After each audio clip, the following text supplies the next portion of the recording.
Hello everyone, welcome to my kitchen. जी तो आज हम बनाएंगे शलजम और मटर। क्या आपने पहले ये कॉम्बिनेशन बनाया है?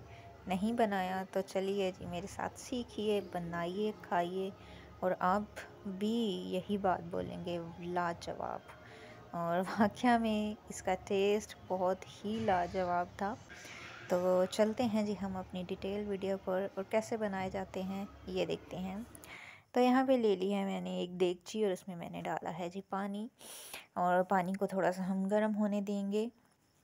अच्छा जी, जो है शलजम मोस्टली जो है वो थोड़े से कसैले बनते हैं, थोड़े से उनमें थोड़ी सी जो है वो एक कसैलपन सा कड़वाहट सी होती है। तो वो कैसे ख़त्म की जाए, ये जो है इस तरह से हम करेंगे। और एक ट्रिक है जो लगाई जाती है, एक टिप है जिससे जो है हमारे शलजम जो है वो कड़वे बिल्कुल भी नहीं बनेंगे। जी तो इस तरह हमने जो है वो शलजम को छील कर काट कर धो लिया है और इस तरह से डाला है। और साथ में हमने जो है हाफ़ टी स्पून जो है इसमें मैंने डाली है हल्दी। और हल्दी पाउडर ये है कि इससे इससे इसकी जो है वो कड़वाहट बिल्कुल ख़त्म हो जाएगी। और अच्छे से हमने इसको बॉईल होने देना है और ताकि ये सॉफ्ट भी हो जाए और साथ में इनकी कड़वाहट भी ख़त्म हो जाए। अच्छा जी, तो साइड पे जो है मैंने रख ली है कढ़ाई और साइड पे मेरे जो है शेल्स हैं वो हो रहे हैं बॉईल। तो यहाँ पे मैंने कढ़ाई में ले लिया है एक अदद प्याज। और प्याज को जो है मैंने इस तरह से काट लिया है और इसको हमने थोड़ा सा लाइट ब्राउन होने देना है। और लाइट ब्राउन जब हमारे प्याज हो जाएं तो इसमें हम ऐड करेंगे अदरक, लहसुन और हरी मिर्च का पेस्ट। अच्छा जी, ये पेस्ट जो है मैंने बना कर रखा होता है। ये है कि जल्दी जल्दी में जो है वो फिर दोबारा से अदरक लहसुन को काटना, छीलना, पेस्ट बनाना, उसमें काफ़ी टाइम लगता है। तो इस तरह आप भी जो है इसका पेस्ट जो है वो बना कर रख लिया करें, फ़ायदेमंद रहता है। साथ ही मैंने जो है डाले हैं इसमें टमाटर, एक बड़ा अदद मैंने टमाटर डाला है।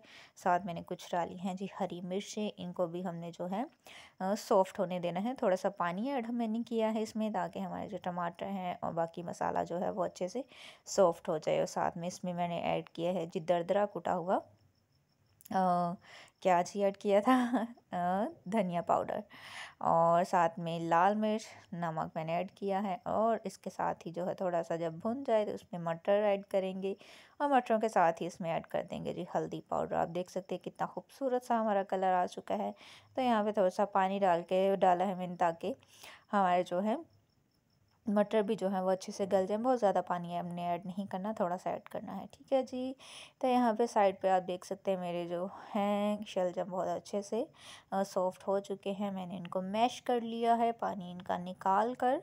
और यहाँ पे देखिए मेरे मटर जो हैं वो भी बहुत अच्छे से बन चुके हैं, कुक हो चुके हैं, सॉफ्ट हो चुके हैं, मसाला इनका भुन चुका है। तो यहाँ पे जी टाइम है हमारा इसमें शलजम ऐड करने का। शलजम देखें कितने खूबसूरत इसका कलर लग रहा है। और साथ ही इस जो है हमने मैश किए हुए शलजम है वो ऐड कर देंगे। अच्छे से इनकी भुनाई करेंगे ताकि इसका जो शलजम का जो पानी है वो भी ख़त्म हो जाए और मसाले जो है इसमें वो भी रच बस जाए।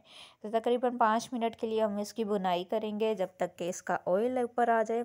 और जब तक इसका ऑयल ऊपर आ रहा है तो आप मेरे चैनल को सब्सक्राइब करिए, लाइक करिए, शेयर करिए, लाजमी किया करें और वीडियो के एंड तक देखा करें। और इसी के साथ मैंने यहाँ पर ऐड किया था जी एक अदद इसमें चिकन पाउडर, बहुत अच्छा फ्लेवर देता है। और मैंने कुछ हरी मिर्ची इस तरह से कट कर कर वो डाली और ढक्कन लगाना है।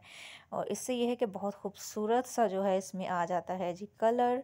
हरी मिर्च कलर नहीं, इसमें आ जाता है टेस्ट हरी मिर्चों का। तो ज़रूर जब हरी मिर्ची डालें तो उसमें ढक्कन ज़रूर लगाया करें 2 से 3 मिनट के लिए। तो ये है जी हमारे शलजम और मटर की फ़ाइनल लुक, बहुत ही टेस्टी, बहुत ही यमी। और मेरे घर वालों में सब ने बोला था कि ये बहुत ही टेस्टी बने हैं। तो ज़रूर बनाइए, खाइए। मिलते हैं जी नेक्स्ट वीडियो में। Thank you.